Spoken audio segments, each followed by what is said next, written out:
Halo teman-teman, come back with me, Rian, on Nair Talks.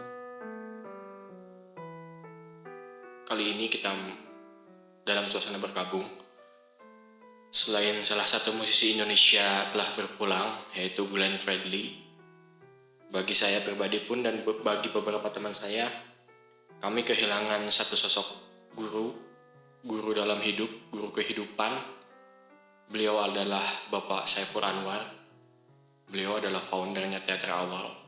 Teater Awal adalah teater di sekolah saya, di mana saya pertama kali menggeliat, bangun, dan mengenal dunia teater.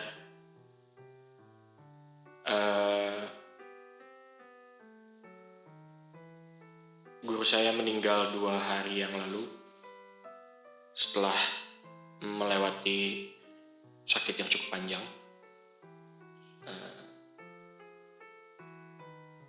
Kita doakan semoga beliau mendapatkan sisi terbaik bersama Yang Maha Kuasa.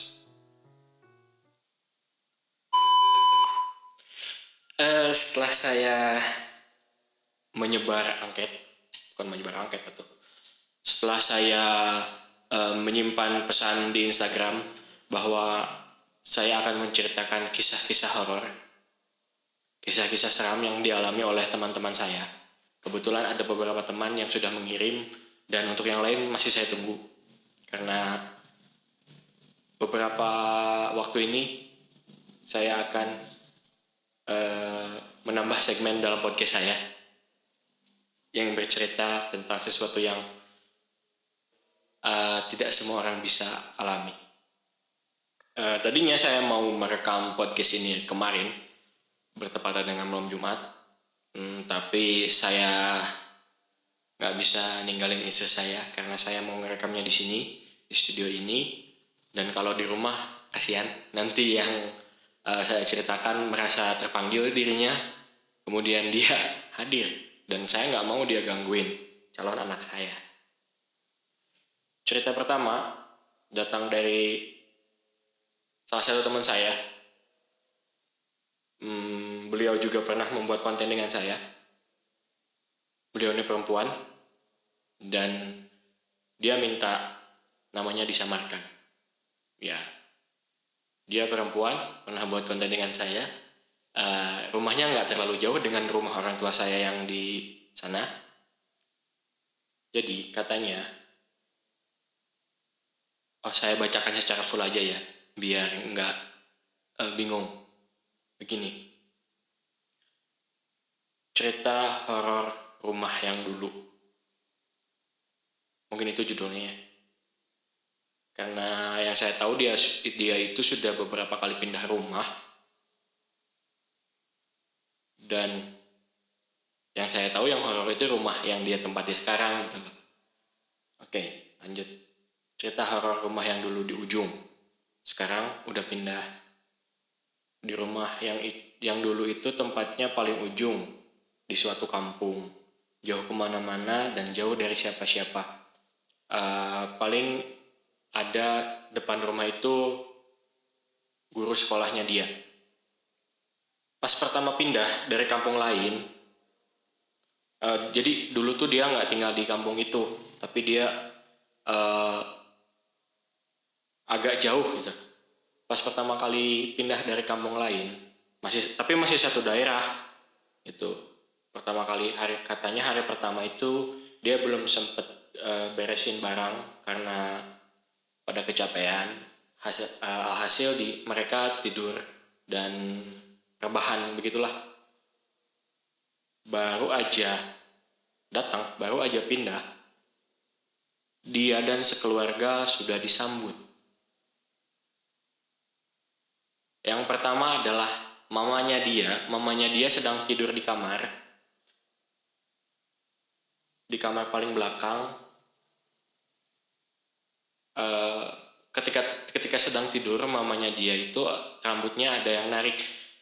Tapi pada saat pertama kali mamanya dia mengabaikan hal itu gitu, karena udah kecapean, karena udah uh, lelah mungkin beres-beres seperti itu. Kemudian si mamahnya dia itu lanjutin aja tidurnya gitu. Nah makin kesini makin aneh gitu. Ketika banyak tetangga yang datang, ketika banyak tamu yang datang ke rumah, mereka tuh selalu bertanya, apa nggak takut tinggal di sini? Katanya rumah ini banyak penunggunya. Dan itu tuh hampir setiap orang yang datang ke rumahnya dia bilang begitu gitu. Tapi keluarga dia nggak terlalu menghiraukan hal itu gitu. Hari-hari berjalan kayak biasanya.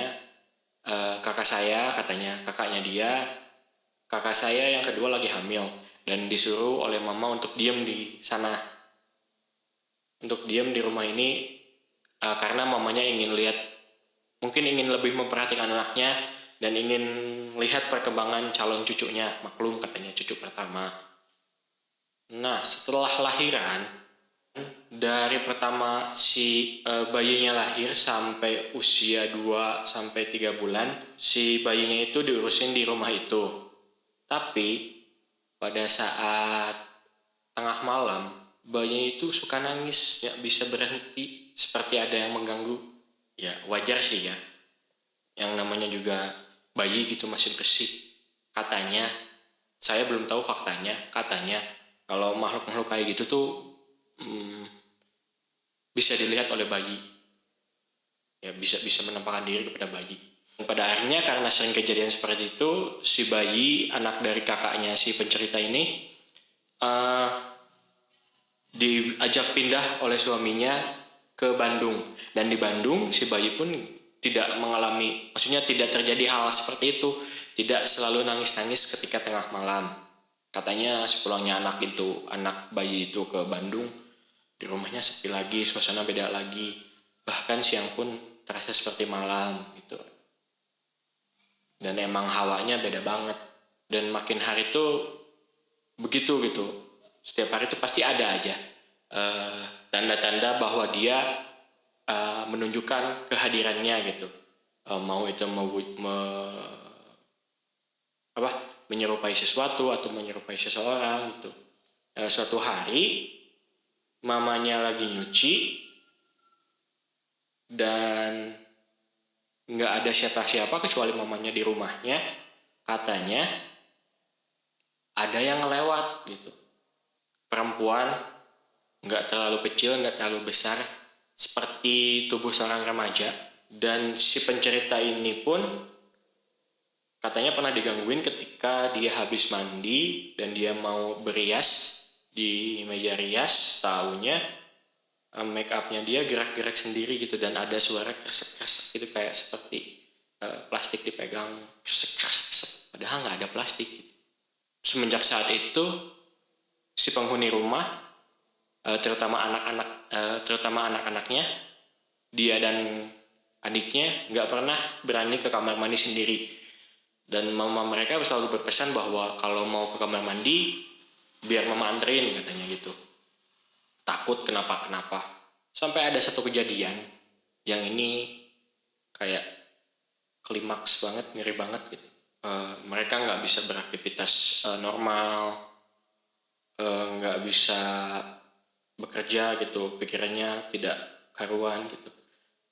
Kejadiannya sekitar waktu dia masih SMP kelas 1 dan kelas 2. Waktu itu pas malam ada saudara datang dari Bandung, mau silaturahmi ke rumah, nginep di rumah. Nah awalnya kan emang si saudara ini mau nginep, tapi nggak tahu kenapa pas udah malam malah ngedadak banget pengen pulang dengan alasan yang nggak jelas gitu. Tapi mama tetap nyuruh nginep di sini aja, soalnya kasihan udah malam takut kenapa-kenapa di jalan. Dan si saudaranya dia pun setuju gitu. Lanjut tengah malam si mama sholat. Pas si mama mau ke kamar mandi katanya berat banget badannya, tapi mama paksain. Pas mau sholat juga kerasa ngantuk banget, padahal biasanya enggak. Mama lanjut aja sholat sampai beres, sampai benar-benar ketiduran, masih pakai mukena dan tidur di atas sejadah. Sampai sholat subuh juga si mama tuh nggak denger. Semua yang ada di rumah juga sama, nggak tahu kenapa. Terus pas pagi di rumah kerasa dingin banget. Dinginnya itu beda, bukan dingin segar kayak cuaca pagi-pagi gitu. Semuanya udah bangun kayak biasa. Semua memulai aktivitasnya masing-masing. Masih belum sadar, tapi si bapak udah mulai ngerasa ada sesuatu yang nggak beres nih. Beda banget kayak hari-hari kemarin. Kemudian si bapak melihat hewan peliharaannya di belakang, kayak kambing, kelinci, dan ayam. Pas dilihat si bapak kaget dong. Hewan peliharaannya nggak ada di tempat. Kambing doang yang nggak ada. Kambing itu mahal. Ya kambing untuk diukuran di kampung itu, apalagi di sini kan. Di sini maksudnya di kota ini salah satu hewan khasnya tuh kan kambing ya, domba. Ya pasti mahal banget lah. Kambing nggak ada semua. Ada yang nyuri. Udah kesana kesini nggak nemu, dan si bapak masih penasaran. Tapi ya udahlah, mungkin bukan rezekinya. Lanjut makin kesini, makin hari di rumah kok makin nggak beres gitu. Banyak sekali hal-hal yang nggak beres. Makin aneh, makin takut, dan hawanya makin beda. Sekarang ada orang datang, saudara, tamu, atau siapapun, selama semingguan. Akhirnya satu keluarga mutusin buat nyari tahu dan nyari jalan keluarnya. Dibantu saudara yang punya kenalan dengan seseorang yang bisa tahu tentang hal seperti itu, tentang hal begituan. Akhirnya si saudara datang, lanjut ngobrol sama mama, bapak, AA, dan kakak yang kedua yang dari Bandung. Anak-anak yang lain gak dikasih tahu pamali katanya, mungkin anak-anak seusiaan dia mungkin. Semua disuruh ngumpul, beres maghrib, masih pakai sarung sama mukena disuruh pegang Al-Quran satu-satu. Bapak datang bawa air pakai ember gede banget. Terus semua yang ada di rumah disuruh ngaji sambil ngadep ke arah ember yang isi air ini. Dibuat lingkaran, ngaji melingkar gitu. Dibuat lingkaran, lanjut sholat isya berjamaah. Jam 12 malam, bapak dan semua keluarga yang cowok mengambil sesuatu gitu, yang dikasih sama seseorang yang tadi. Keluar rumah terus naburin sesuatu di sekeliling rumah semuanya. Kemudian lanjut masuk ke rumah, mama nyalain gak tahu bau apaan, gak tahu apa, bau banget, ada pedesnya juga di mangkok. Maksudnya pedes itu lada atau pedes rasa pedes gitu. Gimana ya? Ya mungkin lada. Gak tahu apa, gak tahu bau banget, gak tahu apa, bau banget.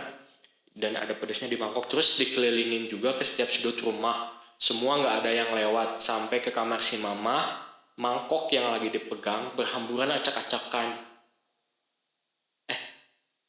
Mangkok yang lagi dipegang mama itu meledak. Dash. Terus muter-muter terbang ke atas. Sama benda-benda yang ada di sekitar itu pada berhamburan acak-acakan. Mama sampai nangis karena tahu pasti di kamar itu penunggunya bikin base camp seperti itu. Ya diem gitu.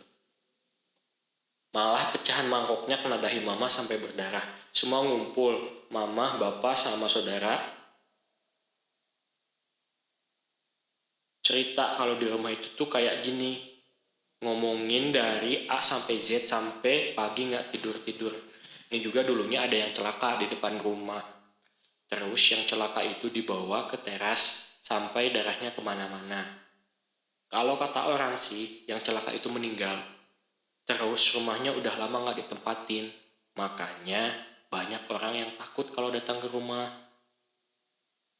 Dan finally, pada akhirnya di rumah ini semuanya selesai. Setelah kejadian itu ya, rumah udah biasa lagi, gak ada yang ganggu-ganggu lagi. Tapi sih sesuatu yang kecil, maksudnya gangguan-gangguan kecil tuh masih ada. Kayak, tapi nggak sebesar yang dulu-dulu sebelum kejadian itu katanya. Oke. kata mama, biarin aja selama kita gak ganggu mereka juga gak bakal ganggu kita. Udah, tamat. Terima kasih untuk saudari di sana yang sudah mengirimkan cerita hantunya, bukan cerita hantu ya, cerita anehnya, pengalaman unexpectednya. Mari kita bahas. Sebenarnya saya juga bukan orang yang bisa melihat sesuatu yang tak kasat mata gitu, tapi setidaknya sedikitnya saya bisa merasakan hal-hal seperti itu. Dan ya maksudnya kan dalam agama kita juga diajarin ya, dalam agama saya diajarin bahwa sesama makhluk Tuhan kita harus saling menghormati, jangan saling mengganggu gitu. Dan yang saya tahu mereka juga sama kayak kita gitu. Kalau misalkan kita datang ke suatu tempat dan itu tempatnya adalah tempat mereka, yang maksudnya mereka yang lebih dulu ada di sana gitu, kita pun ya harus memakai adab gitu.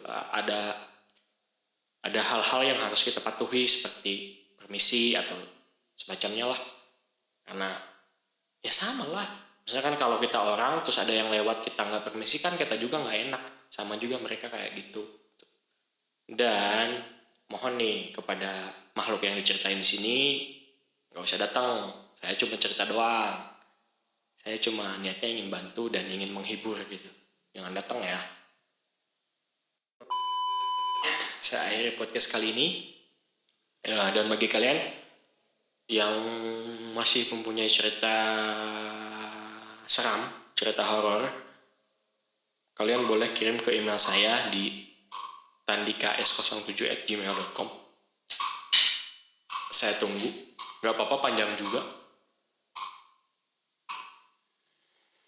saya tunggu. Dan semoga cerita ini bisa menghibur kalian. Ada ya orang yang seneng hiburan dengerin cerita horor?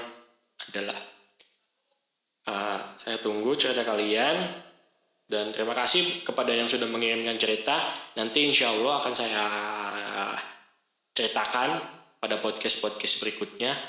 Dan setelah ini masih ada cerita lagi dari teman-teman yang lain juga. Oke. Sekian dari saya. Stay at home, panjang umur seni-senian, dan bye-bye.